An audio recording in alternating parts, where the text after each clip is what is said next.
So I want to put up for all of you what the law enforcement officials on the ground, what the DA's SFDA, Brooke Jenkins, said their biggest problem is right now. It's misinformation.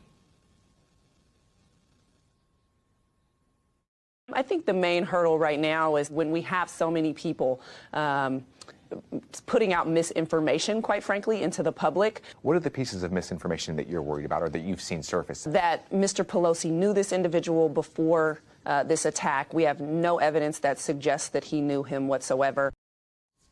Now, Ben, fact-checking for our viewers is not necessary because they're not consuming disinformation. But the point of this story is that this is what the DA is having to deal with. This is what everyone in public office has become. They are part prosecutors, part investigators, and part right-wing disinformation whack-a-mole. Yeah, basically in the absence of an official narrative in the hours after this attack occurred, the pro-Trump internet created a completely different reality that was, frankly, they were writing fan fiction about the most embarrassing thing that could have happened in the Pelosi house that night, in their eyes, for Paul Pelosi. And for that's a, some sort of like a gay love plot thing that they have invented for themselves. And then when the real narrative came out, officially, admitted by David DePape, the attacker, the guy who broke into the house, they refused to accept it. They instead said, oh, the SFPD is covering something up. That's what you heard. You didn't just hear it on 4chan and Truth Social, the places that invented those conspiracy theories. You heard it on Fox News. You heard it winked at and alluded to by anchors last night on Fox News that, things just don't add up. They're just asking the question. And that's the issue here. And also Donald Trump today on the radio, he said basically the same thing. He's like, what about the glass at the all these things that I read on 4chan on Saturday morning? Those are the things that are coming out of people who run the GOP right now, both through their media apparatus and through official party lines. People used to, people who keep saying, like, what about Steve Scalise? And that's true. Steve Scalise was shot at a congressional softball game. Nobody created a secondary story that denied the reality of that happening. Nobody gloated about it. Nobody like Barack Obama did not laugh at this. There was none of that at the time. We have to be clear about what's happening here. One side is agitating for violence. The violence happens. They deny it's them. And they say, even if it was us, we would have been proud of it anyway. So profound, Ben, what you just said. What happened to Steve Scalise was heinous and horrific. And that was what everybody said. That is what everybody said. What happened to Paul Pelosi is heinous and horrific. But the leader of the Republican Party is on the radio peddling right-wing conspiracy theories. Can't say it's true and can't say it's heinous and horrific. It's incredible. Charlie Sykes, you build to this conclusion that despite the horrific nature of the attack, it feels like a turning point. Explain. It does. I mean, look, this has been a decade coming when you think about it, from Sandy Hook to Pizzagate to COVID denialism to Charlottesville to the big lie about the election. We have seen this building attack on objective truth as a political weapon.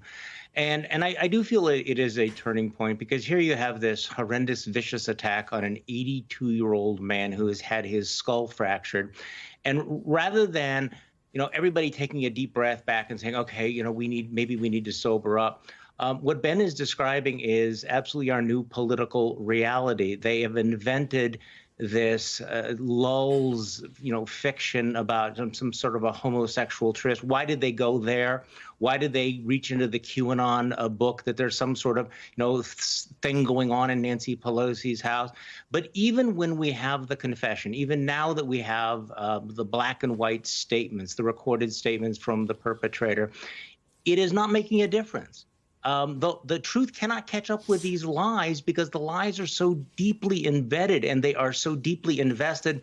And the people that ought to be pushing back against them have once again decided they're not going to speak up. So when I say that we're at a turning point, we keep asking, well, what if there's an assassination? What if there's a terrible act of violence? What will happen then? Well, it has happened. And what we are seeing is the Republican Party and members of the right-wing media are utterly unfazed and are prepared to go along with it. That strikes me as a dangerous new phase in what has been a series of dangerous new phases for years now. Frank Figliuzzi, this is what Politico is reporting about the facts. The FBI, in charging documents, said officers on the scene secured a roll of tape, white rope, a second hammer, a pair of rubber and cloth gloves, and zip ties. They also observed a broken glass door to the back porch. They said the assailant told them he had broken into the house through the glass door using a hammer and surprised Pelosi's husband. He said he intended to confront Speaker Pelosi and to see her wheeled into Congress with broken kneecaps, quote, which would show other members of Congress that there were consequences to actions, end quote. So let's get this straight. We have a full confession.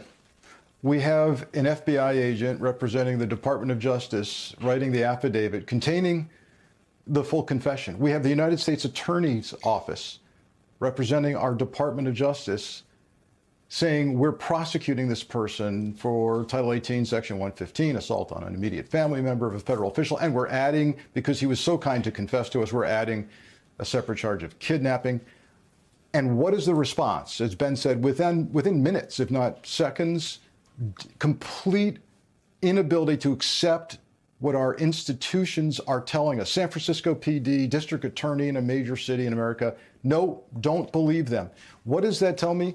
A couple of things. First, the Trump MAGA strategy of completely eroding our trust in our institutions has succeeded.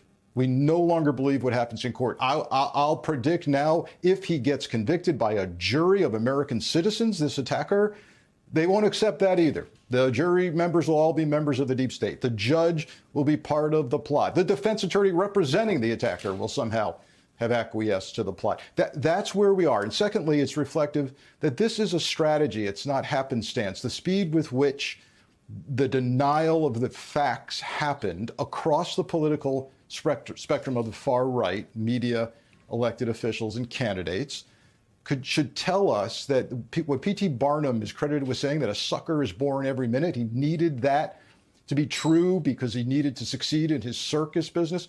The GOP, far right, needs this to succeed. It's all they've got. They need you to not believe anything. They need you to accept an alternate set of facts, which is called a lie. They need you to be duped, even to the point where you're willing to spend the rest of your life in prison, as this man will undoubtedly do. As the man who attacked the FBI office in Cincinnati, Ohio, died in a cornfield because of his being duped, as about 900 Americans who assaulted the Capitol are headed to prison. They count on everyone being able to do that, give up their freedom, give up their rights for a lie. That's all they have left. Frank, what do we do? I mean, it feels like I know there's been a lot of focus on what's going to happen on Tuesday, and that's important and that's good. But I right underneath whatever's going to happen is what happens next. And the Republican Party is running on these strategies brazenly and bravely because it's all they've got. They're not running on fixing inflation. They're not running on addressing crime. They're running on making that final turn toward what you said. What do we do about that?